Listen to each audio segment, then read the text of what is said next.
Nagluto tayo guys ng yam for merienda. Yan po. Merienda ng mga kabataan, ng mga bata. Para makatipid tayo, bumili tayo ng isang balot ng yam.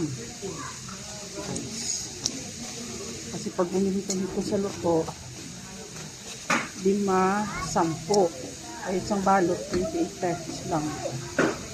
Tapos nakaminos tayo. Yun lang. Yan, ito ating chicken batch na niluto ang chicken ball. Chicken ball. Yan ito guys.